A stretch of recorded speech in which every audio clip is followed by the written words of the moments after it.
Okay, A'udzubillahiminasyaitanirrajim. Bismillahirrahmanirrahim. Assalamualaikum warahmatullahi wabarakatuh. Alhamdulillah, bersyukur pada Allah SWT. Hari ini kita dapat bersama-sama lagi belajar dalam subjek pendidikan Islam. Hari ini insya-Allah kita akan belajar bidang akhlak Islamiah, iaitu pelajaran 29. Tajuknya ilmu cahaya kehidupan. Kita tengok kewajipan menuntut ilmu. Matlamat utama kehidupan manusia ialah keimanan kepada Allah. Ini matlamat utama kita, keimanan kepada Allah, di samping melakukan amalan-amalan yang soleh. Ini matlamat hidup kita. Amalan yang didasari dengan ilmu merupakan syarat yang diterima oleh Allah Subhanahu Wa Taala. Kita melakukan amalan yang soleh, dan syarat yang Allah nak terima adalah melalui dengan ilmu. Umat Islam dilarang melakukan atau mengatakan sesuatu tanpa ilmu. Maksudnya sini, jangan kita ni cakap saya tapi ilmu kita tidak ada. Macam senang cerita menjanting kosong. Bunyi ting ting ting ting ting kosong, bunyi punya kuat tapi tak ada apa-apa, isi dalam tak ada. Kita tak nak macam tu. Oleh itu kita diwajibkan mendalami ilmu pengetahuan sebagai ubat kepada kejahilan. Jahil ni adalah lawan kepada orang yang berilmu. Kewajipan menuntut ilmu sebagai agenda penting umat Islam telah dijelaskan dalam hadis yang berikut. Kita tengok dulu hadis. Hadis yang daripada Ibnu Majah. An Anas bin Malik radhiyallahu anhu qala Rasulullah sallallahu alaihi wasallam, talabul ilmi fariidatun ala kulli muslim. Yang bermaksud, Anas bin Malik radhiyallahu anhu berkata, Rasulullah sallallahu alaihi wasallam bersabda, menuntut ilmu wajib kepada setiap orang Islam. Maksudnya siapa yang Islam, wajib kita untuk menuntut ilmu. Umat Islam diwajibkan mempelajari ilmu fardu ain. Seperti kita tengok apa itu yang disebutkan fardu ain ni. Seperti tauhid, fiqh dan akhlak, sebagaimana asas untuk menjalani kehidupan berlandaskan syariat. Fardu ain ni maksudnya wajib kita kena buat. Selain itu ilmu fardu kifayah. Tadi fardu ain, sekarang fardu kifayah pula. Apa dia? Seperti sains, ekonomi dan kedoktoran wajib dipelajari untuk membina kekuatan dan memelihara kemaslahatan umat Islam. Ini fardu kifayah, belajar. Yang tadi wajib kita belajar, ini pun wajib juga. Cuma yang ni setiap orang kena buat fardu ain.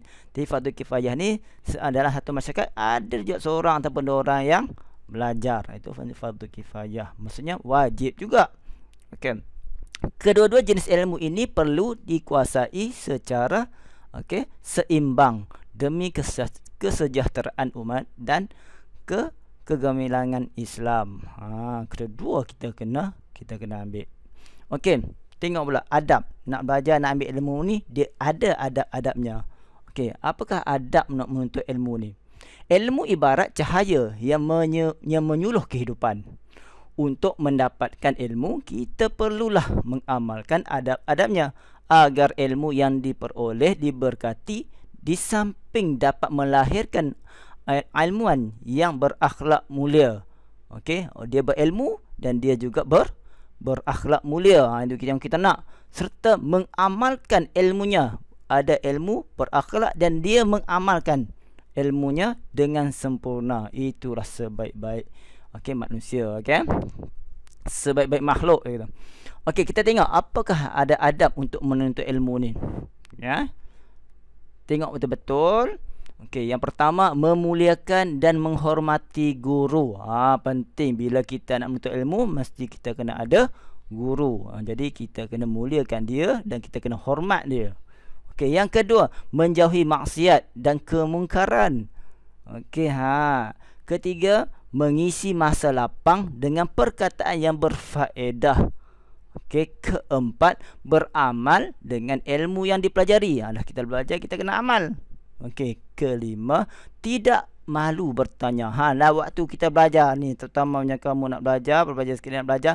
Bila belajar, kita tak tahu, kita tanya. Jangan tak tahu, duduk senyap. Rugi. Seterusnya, rajin berusaha, berdoa dan bertawakal kepada Allah Subhanahu Wa Taala. Okey, seterusnya memohon doa dan keredaan daripada ibu bapa. Ingat, walaupun menuntut ilmu dengan guru, tapi keberkatannya juga datang daripada ibu bapa, keredaan ibu bapa. Okey, dan last sekali, niat menuntut ilmu ikhlas kerana Allah Subhanahu Wa Taala. Ini antara adab-adab yang perlu kita buat ketika kita ingin menuntut ilmu. Okey, kita tengok kunci ilmu. Doa sebelum memulakan pembelajaran. Okey, bila kita nak menuntut ilmu tersebut, okey, kita kena baca doa. Apa doanya? Okey. Allahumma ftah alaina futuhal arifin warzuqna fahman nabiyyin wa ilhamal malaikatil muqarrabin bi rahmatika ya arhamar rahimin. Okey, kita baca doa ni. Okey, kalau tak boleh baca bahasa Arab, baca bahasa Melayu pun tak apa. Apa doanya? Ya Allah, bukakanlah pintu hati kami sebagaimana orang yang arif.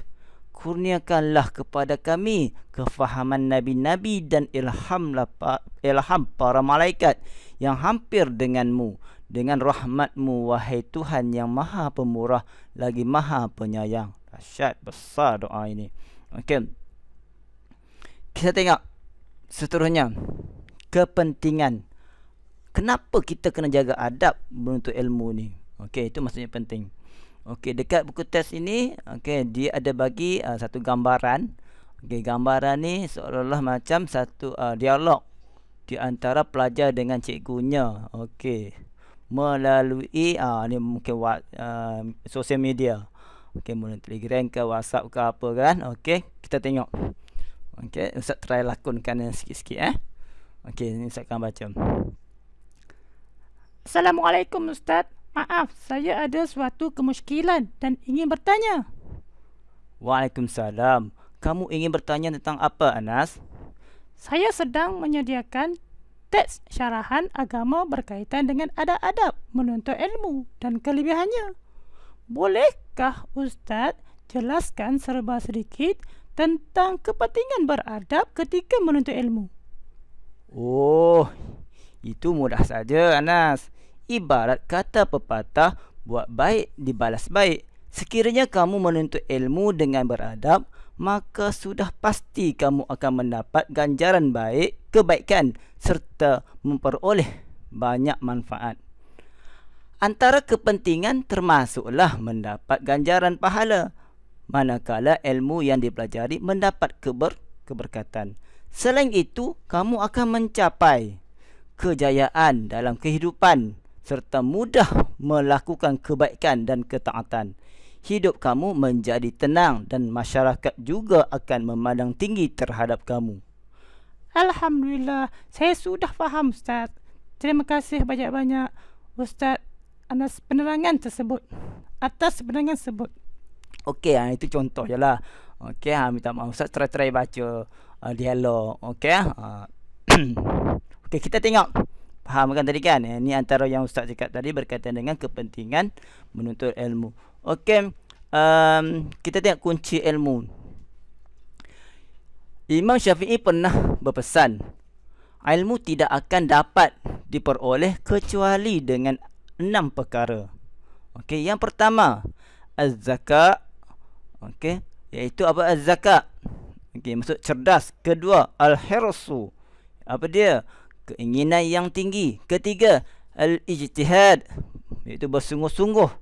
Yang keempat, al-bulghah, iaitu kewangan yang cukup.